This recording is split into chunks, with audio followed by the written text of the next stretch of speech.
আমার আগের ভিডিওতে কয়েকজন আমাকে কমেন্ট করছে আপনি খুব সুন্দর রান্না করতে পারেন, ইভেন আপনার বাসার সব কাজও দেখি আপনি করেন, খুব সুন্দর কাজ করতে পারেন ছেলে হয়ে। আসলে ব্যাচেলর জীবনে ছেলে আর মেয়ে নাই, ছেলে হলেও রান্না করতে হবে, মেয়ে হলেও রান্না করতে হবে, সব কাজ করতে হবে। ব্যাচেলরদের জীবনে আসলে এইরকম। তো আজকে দেখাবো কি রান্না করতেছি। আসসালামু আলাইকুম বন্ধুরা, আমি রমজান ঢাকা থেকে বলছি। কেমন আছো তোমরা? নিশ্চয়ই ভালো আছো। তোমরা যারা আগের ভিডিও দেখছিলা, কালকের ভিডিওতে কিন্তু বলছিলাম যে বাসায় ফ্রিজে কোনো মাছ মাংস নাই, এই জন্য চিন্তা করছি কি রান্না করব। পরে ভাবলাম আজকে রান্না করব ডিম দিয়ে আলু আর বেগুন রান্না করব, সাথে কুমড়ার বড়ি যেহেতু বাসায় আছে 3-4টা বড়িও দিয়ে দিব, যেহেতু আমরা বাসায় 2জন থাকি। আর কুমড়ার বড়ি আমার বন্ধু খেতে পছন্দ করে না তেমন, ওই বড়িগুলো নিয়ে আসছে নাটোর থেকে। আমি বড়ি খুবই পছন্দ করি, আমি কিন্তু বড়ি আগে খেতাম না, কিন্তু এখন খুবই ভালো লাগে।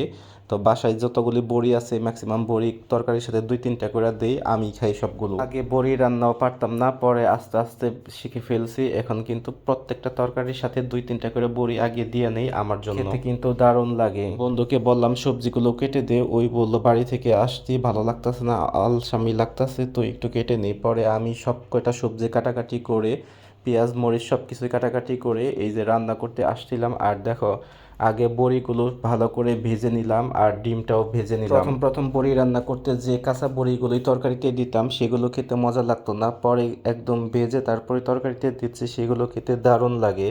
আর দেখো, আমি সব কিছু ভেজে বড়ি তারপর ডিম এগুলো ভেজে এই যে পেঁয়াজগুলো দিয়ে দেওয়ার আগে অবশ্যই আস্ত একটু জিরা দিয়ে নিছিলাম, কারণ তরকারিতে জিরা ভাজা দিলে কিন্তু দারুণ একটা স্মেল আসে, সুন্দর লাগে, ভালো লাগে খেতে।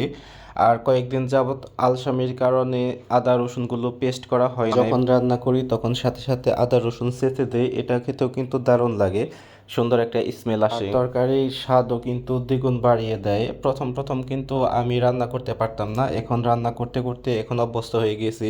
আসলে কিভাবে রান্না করলে তরকারি মজা হয় সেগুলো বুঝে গেছি। যদি নতুন কিছু রান্না করতে যাই তখন একটু ইউটিউবে দেখে নিই ওই রান্নাটা কিভাবে রান্না করে, কয়েকটা ভিডিও দেখলে কিন্তু একটা আইডিয়া চলে আসে। এখন যেহেতু ইউটিউব আছে আর সোশ্যাল লাইফ আছে, এখানে কিন্তু রান্না বাড়া যে কোনো কাজই খুবই সহজ হয়ে গেছে। মাঝে মাঝে যদি ছোট মাছ নিয়ে আসি, ছোট মাছ কিন্তু কাটতে অনেক ঝামেলা, সেই ছোট মাছ আনার আগে আগে অবশ্যই ইউটিউব দেখে নেই যে ওই মাছটা কীভাবে কাটে, তারপরে ছোটো মাছ নিয়ে এসে কিন্তু মাঝে মাঝে আমরাই কাটি, আমি আর আমার বন্ধু 2জনে মিলেই কাটি। আর দেখো, মশলাগুলো কষানোর পরে এই যে কেটে রাখা আলু আর বেগুন দিয়ে দিলাম, এগুলোকে একটু ভালো করে কষিয়ে নিতে হবে, যাতে উপরের তেল যদি ছেড়ে দেয় তখন পানি দিয়ে দেব। আর ডিম দিয়ে এই বেগুন আলু কেমন লাগবে জানি না, এই প্রথম খাচ্ছি, আগে কিন্তু এভাবে খাইনি। ডিমগুলো বোনা করে খাইছি, ভাজি করে খাইছি, বেগুন আলু দিয়ে ঝোল করে কখনো খাইনি, মনে হচ্ছে ভালোই লাগবে খেতে। তরকারির কালারটা খুব সুন্দর আসছে, আর তরকারির কালার যদি সুন্দর আসে তাহলে কিন্তু তরকারিটাও মজা হয়। আর এইদিকে দেখো, ঝোল দিয়ে যখন বলক উঠে গেছে তখন ডিমগুলো দিয়ে দিলাম, যেহেতু 2 বেলা খাবো এই জন্য 4টা ডিম দিলাম।